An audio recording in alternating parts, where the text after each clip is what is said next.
Hello, and welcome to the Taking Control of Your Diabetes podcast. I'm one of your co-hosts, Dr. Steve Edelman. The other co-host is Jeremy Pettis. Jeremy, he's not here today. I'm sorry, but I am joined by a very special guest, my long-term friend and colleague, Dr. Bill Polonsky, who is the founder and president of the Behavioral Diabetes Institute. And I think there's no other individual that has spoken and supported TCOID in our content and our presentations more than Bill. So Bill, welcome. Well, thank you, Steve. I'm really glad to be here with you. Well, today we're going to talk about the diabetes etiquette card that you actually published over 10 years ago. And many of the etiquette suggestions are so pertinent to today. In fact, they're all pertinent, some more than others. What inspired you to do that? It was a day when we were doing one of our programs. We used to do a lot of programs with people with diabetes, and we would ask them about what drives you crazy. And when I did this, and we did this, I should mention, with my colleague, Dr. Susan Guzman, we would hear one of the top complaints was always, I have so many family members and friends who say such annoying and stupid things to me, and I just want to punch them, but I can't do it because, they usually mean nice, so I don't know how to respond. And sometimes it isn't even family and friends. Sometimes it's just coworkers or people you meet. And so we chatted about that and said, well, what do you need? What could help you since you don't want to just slug this person? And we came up with this idea really with our group and said, wouldn't it be nice when someone says something annoying and stupid, instead of punching them or yelling at them, you could just very politely say, I guess you don't know the rules about how to behave when it comes to diabetes. Allow me to present you with this official diabetes etiquette card. And the cards are designed, as you know so well, to be, humorous, but also, more importantly, to open a conversation between you and your loved ones and your friends and family and coworkers, to say, what exactly is the right way to talk about these things and interact around diabetes in a way that makes sense for me and is helpful for you as well. Bill, I don't think a day goes by when I think about proper diabetes etiquette, and it comes out of a place of love. It comes out of ignorance. Sometimes it comes out of not being that nice. But I'll tell you what, those little cards that you fold up, they're on your website, and I would, correct me if I'm wrong, these have been distributed around the world for different organizations and people who want them. Yeah, there's about a little more than 250,000 of them around the world now. I think they're in about 9 different languages. It's amazing. It's absolutely amazing how much these have spread all over. And if they've been helpful to help people open up conversations and talk about some of these tough issues, that's thrilling for Susan and I that this is happening. I didn't realize you're so famous, Bill. Oh my gosh. All right, let's go through some of them. I'm going to read the first sentence, and then you go for it, and we'll have a discussion. Number 1, don't offer unsolicited advice about my eating or other aspects of diabetes. So we start with that, with number 1, because it by far is the single most annoying thing that we hear from folks, both with type 1 and type 2 diabetes forever. And you know this as well. I mean, it's nothing worse than being out to eat and someone saying, wait a minute, are you supposed to be eating that? Or That's exactly quoted perfectly. Yeah, I mean, it happens to absolutely everybody. And so to be able to have this conversation about, look, I know you mean well, and I know you're concerned, but trust me, I got this. And I cannot think of any time for anyone, not an adult or a teenager, where that is a useful or helpful thing to say. And I think, for me, the hardest thing for me to do in front of other people is order dessert. Like they go, oh my God, he's eating sweets. No wonder he's going blind, or he has ED or something like that. And they don't realize that, hey, if you control your diabetes, you can eat or drink anything you want. And that's an additional point that I think we should highlight as well. A lot of these supposedly helpful comments that people are making are just so wrong. I mean, they're based on old, crappy data that someone read in some, Reader's Digest 30 or 40 years ago. And they said, well, I understand people with diabetes aren't supposed to eat sugar or whatever the heck it might mean. So whether it's accurate or not, it doesn't really matter. But it's even those inaccurate ones are probably even more annoying, as you know. Well, here's another one that is truly annoying. Don't tell me horror stories about your grandmother and other people with diabetes you have heard about. This is like when you're a cyclist. Oh, yeah, my neighbor was just killed by a truck riding their bike. It's like, oh, thanks for telling me that. Right. And we heard that so much. And I'm sure many of the people listening to us right now understand that. You meet someone new, they find out you have diabetes, and they say, oh, that's such a coincidence. Because my grandmother, who died a horrible, painful death after going blind and having her legs cut off on dialysis, she had diabetes too. I just thought you'd find that fascinating. Well, actually, I don't find that fascinating. And that's not necessarily what happens to folks with type 1 or type 2. We can, of course, talk about that more later. But yeah, again, well-meaning, well-intentioned, and incredibly annoying. Yeah, it's very insensitive, to be honest with you. All right. Next one we're going to discuss. Don't look horrified when I check my blood sugars or give myself an injection. Well, the good news, of course, as you and I know so well, is a lot of people aren't poking their fingers anymore. They're on continuous glucose monitoring. So that particular issue is less of a problem. But when they pull up their shirt to show you their sensor, and it's like, oh my God, cover my eyes. You know what? But Bill, we sometimes lull ourselves into a false sense of happiness about CGM, but a lot of people don't have them. Sure. And some CGMs require calibration. Absolutely. And a lot of more folks are on multiple daily injections than pumps. So you got to get out their pen, and then you give yourself an injection, and then a little blood comes out. You got blood stains on your shirts. And a lot of people they go into a coma when they look at that. They're so unmedically oriented. Yeah, oh my God, you're going to give yourself a shot? I could never do that. I'd rather die. That just sounds and looks so horrible. Oh my God, you have to poke your finger to check your blood sugar? Ew, could you please go and do that in some other room? The idea that people are being ostracized and stigmatized because they're going through something that's really important for them, and that people are a little creeped out by it, keep it to yourself is the bottom line. But if they are uncomfortable, again, I guess we have to be sensitive to the fact that if that's uncomfortable for them, at least have a conversation about it. And any two grown-ups should be able to figure out some way to deal with these issues. The purpose of the etiquette card is to realize we just don't talk about these things. And by talking about them, we'll come to some comfortable way of dealing with it with each other. Sounds like marriage counseling. Exactly. It really does. Well, even just saying, as the person with diabetes, hey, I see that might be bothering you or upsetting you. Would you like me to leave the room? And that creates a door to have a conversation. Exactly. So that's good. Okay, next, don't offer thoughtless reassurances. So what we, again, heard from so many folks, perhaps you've heard this as well, is how loved ones, family members, friends, coworkers, when they hear you have diabetes, decide that their way of responding is to try and cheer you up. And the way to cheer you up is say, oh, you have diabetes. I hear that's terrible, but hey, here's the good news. At least you don't have cancer. Could be worse. You could have cancer. Could be worse. You could XYZ. And boy, I'm sure if that's ever happened to you, you know as well, that is not helpful at all. It does nothing for you whatsoever.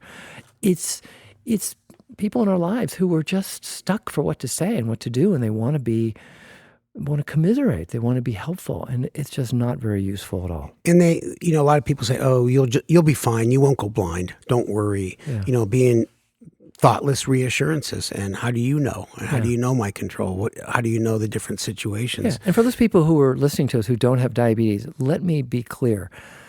Telling someone, hey, don't worry, I'm sorry you have diabetes, but it could be worse, you have cancer, is never going to make anybody feel better. Not anyone is going to go, oh, wow, I hadn't thought about that. You're right. At least I don't have cancer. Thank you for giving me that perspective. It's not ever useful. You know what? People just have to think.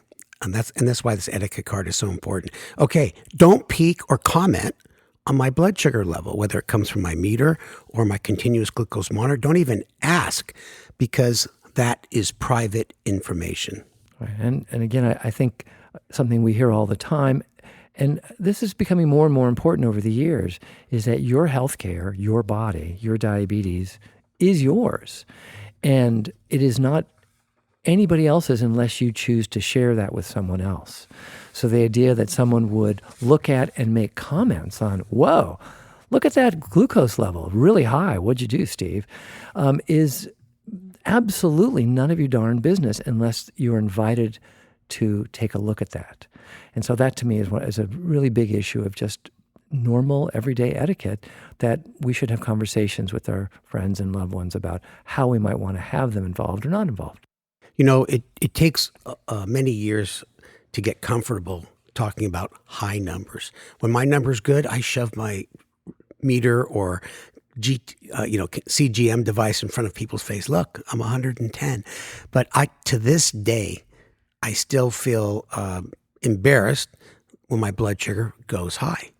Yesterday was my birthday. I had 2 pieces of ice cream cake, and I was walking around showing my CGM monitor of 295. I was so proud that I shot up there. And then a couple rage boluses, and that took care of things. But your point is well taken, because again, for so many people, that glucose number is often viewed by folks as it's an indicator of your self-esteem and your self-worth.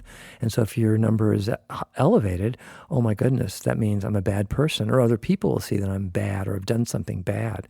And Steve, you and I have known each other a long time. I remember before CGM, and we would go out and you would often check your blood sugar if we were having a meal. And you would often use your hand to kind of cover up the meter as the number was appearing. I did? Yeah. Because you wanted it to be private and you didn't want to feel like you were going to be judged by whatever that number was. I think it's just understandable. It's nobody's darn business unless you invite them to see it anyway. Yeah, and it's based out of ignorance too, because I don't want someone to react to say, what'd you eat? What did you do wrong? And I'd say of this whole etiquette list, that one I'm still guilty of succumbing to feeling, like I'm a bad diabetic when my blood sugar's high. Like I screwed up. I didn't give myself enough insulin. I ate the wrong foods. I ate too much. So I am better now. Yesterday, I was very proud of my high blood sugar. But it does take a while. And mainly because I think I don't want someone else to think of an ignorant comment or thought about my diabetes control. And I do think for you and for people like you who are using continuous glucose monitors, though, it has changed the story quite a bit. That because you're seeing so many numbers, the fact that you're seeing one elevated number, you can do something about that, and you likely will. So I think it's begun to take some of the stigma away. Hey, if you don't mind, before you go on to the next, Sure. or one of the other etiquette points, I want to mention one of the important etiquette points that's not on this card. And it's because in the years since we developed this, you and I know so many people are using continuous glucose monitors.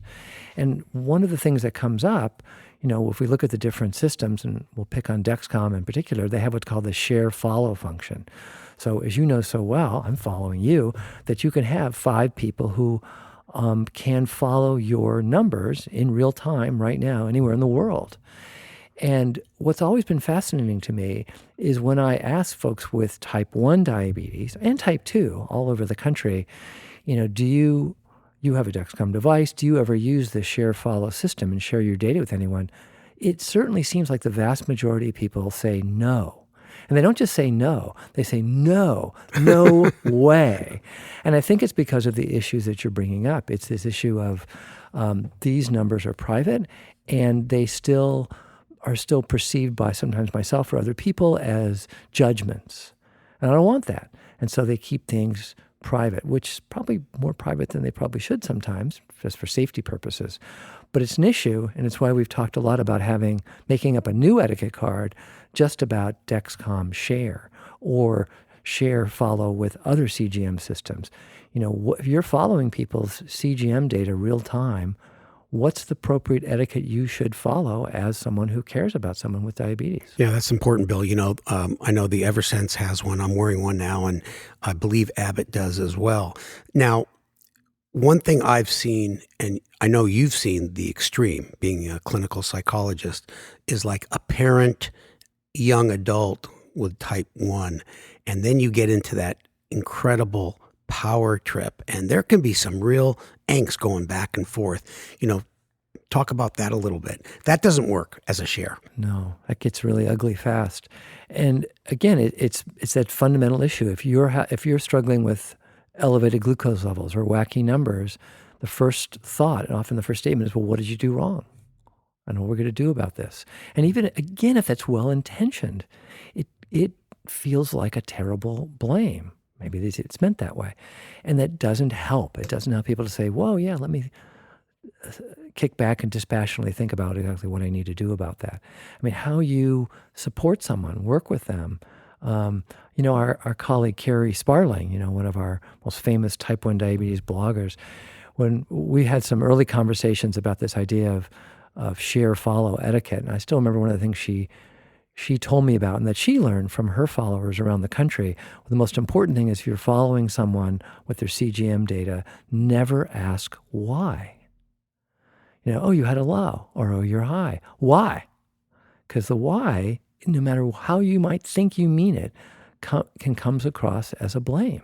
Mm-hmm. So we have a lot of work and more thoughts to do about how to put together that share, follow etiquette card. Again, not just for Dexcom, but for Eversense, for Abbott, et cetera. Yeah, you better update this thing. Yeah, I know. You and I have spoken about this. We actually did a little video on etiquette when your blood sugar's low, if you remember that. And I remember the rules. The people that share, typically it will only go off if you get below 55. You don't want to be alerted for every other little level. And what I tell my patients is that you tell your person who's following you, look at the blood sugar, and very importantly, look at the trend arrow. So if someone has a 55 or a 54 and the trend arrow straight across, you don't need to panic as much. And if you see something, and you can make arrangements, don't text me or call me if the trend arrow is stable. But if you have an arrow going down or two arrows going down, then my method is I follow a few folks, and if they don't respond, then I go to calling. And if there's no answer, I go to number 2 on the call list: wife, girlfriend, boyfriend, roommate, and that could actually save someone's life. And that's, by the way, the exact same procedure I follow with you, as I follow you as well. You and I had a conversation. Yeah. We got on the couch. I laid down. Yeah. But to be fair, I just want to be clear, that doesn't mean it's the only or best way. Right. It's what we figured out together, and the way that you would feel not hassled and not bothered and feel supported.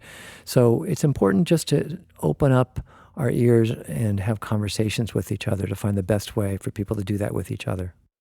Yeah. Well, that leads into some of the other do's of the diabetes etiquette, because offering help in the way that you want to be helped. Number 2 is do realize and appreciate that diabetes is hard.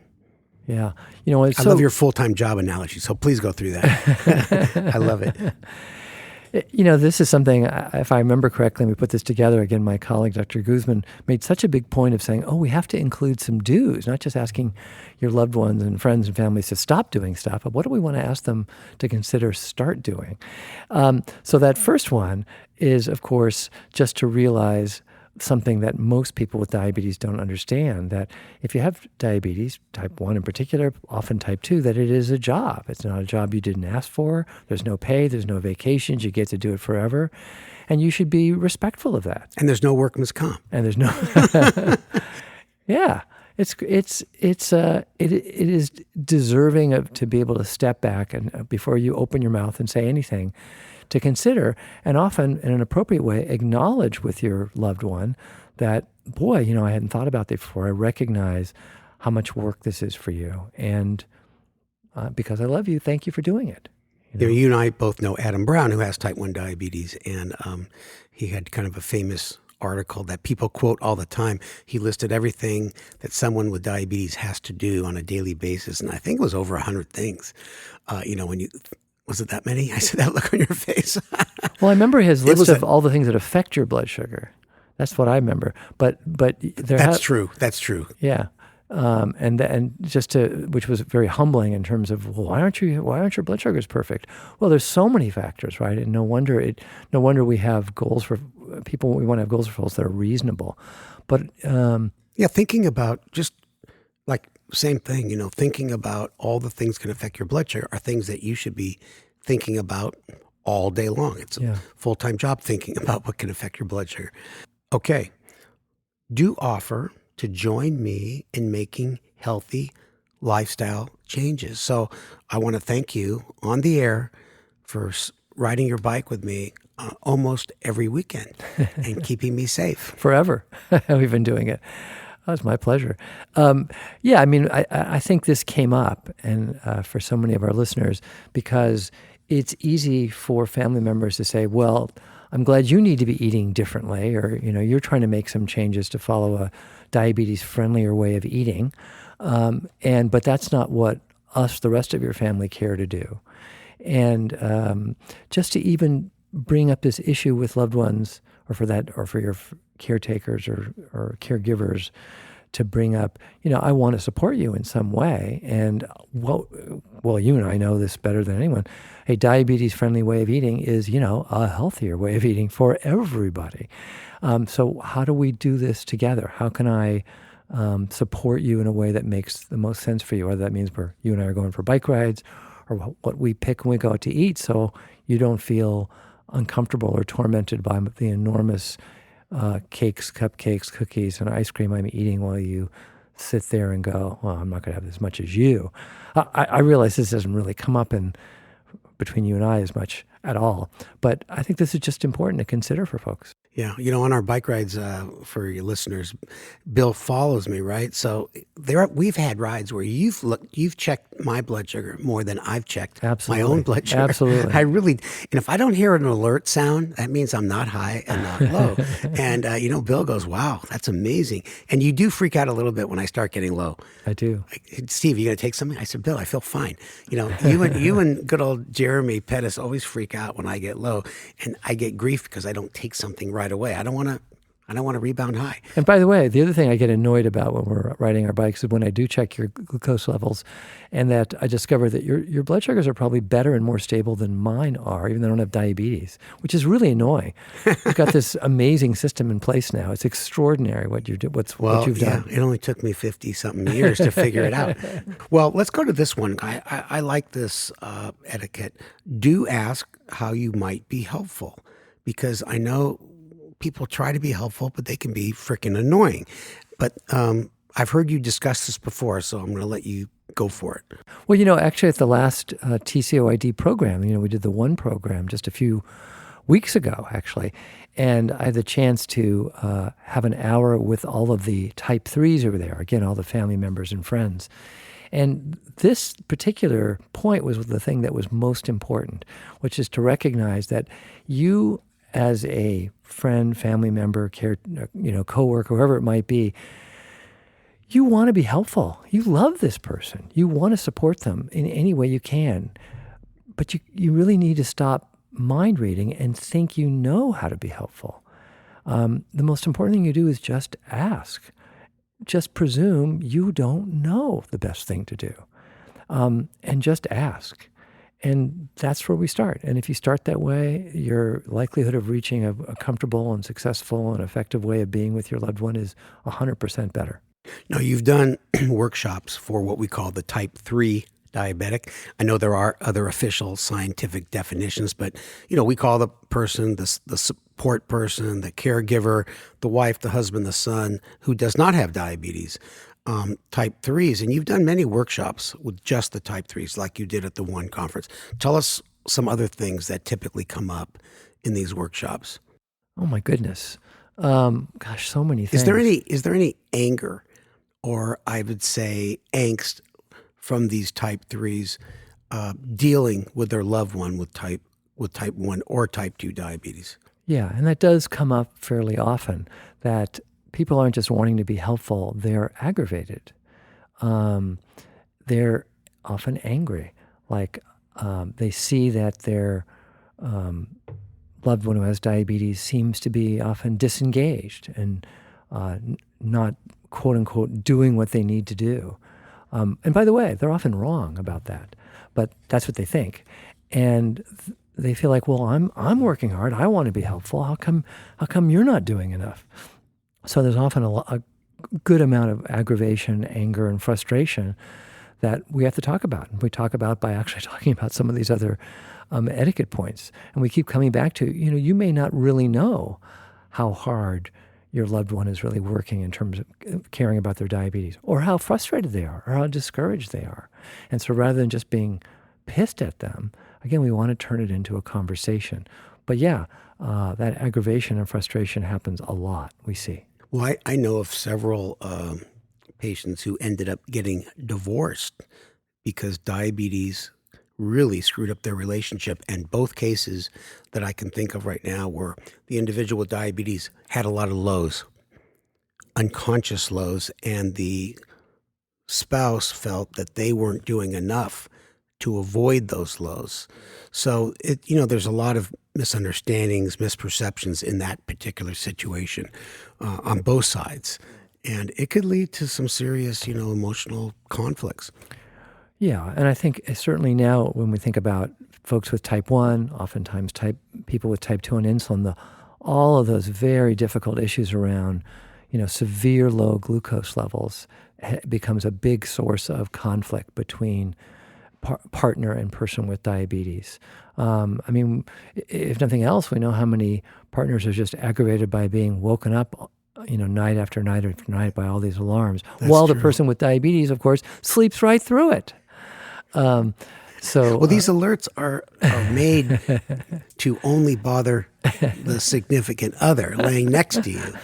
I don't know why that is, but isn't that true?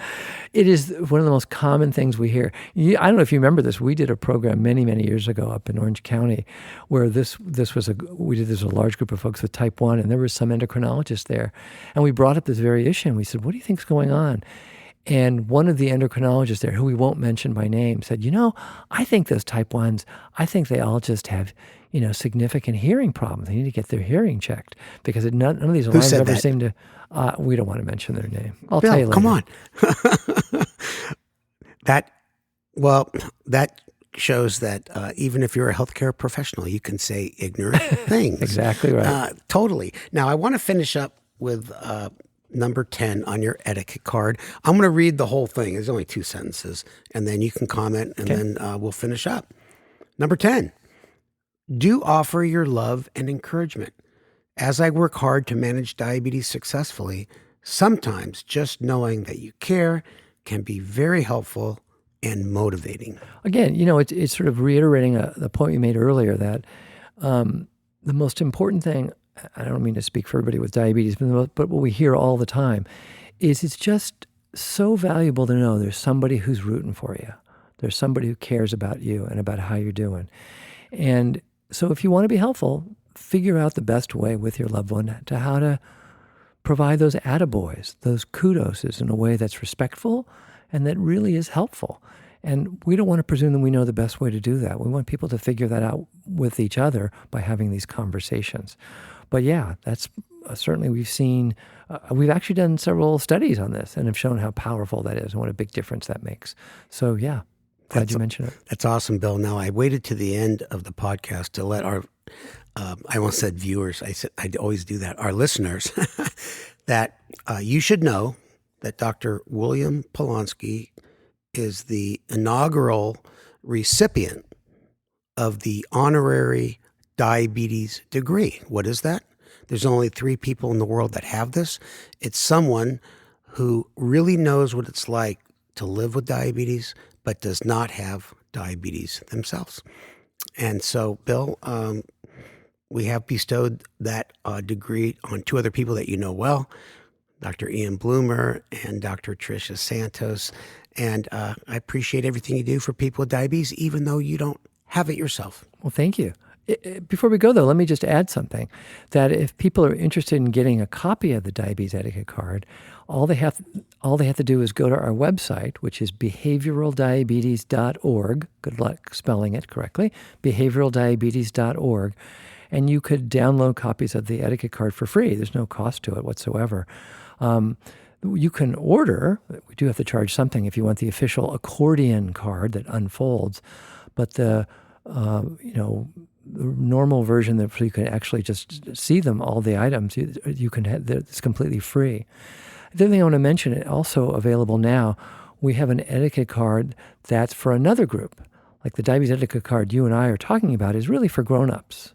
But we did make an additional etiquette card for teenagers with type 1 diabetes to give to their parents. And that card's a little different. And again, the design and the goal is so they can have a conversation with each other. And I'll just mention the first one on that etiquette card. Please. Which is that, and I'm going to not say it correctly, but it's something like, hey, Mom and Dad, when we meet someone new, could you wait at least 30 seconds before you inform them that I have diabetes? And we kind of, it goes on like that. But again, it is not to presume that what your teenager wants and what's listed on the etiquette card you have to provide.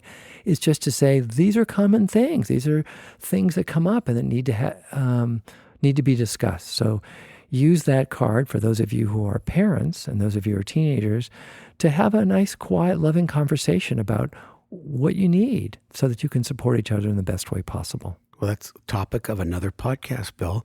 And don't tell me what to order for lunch because I have diabetes.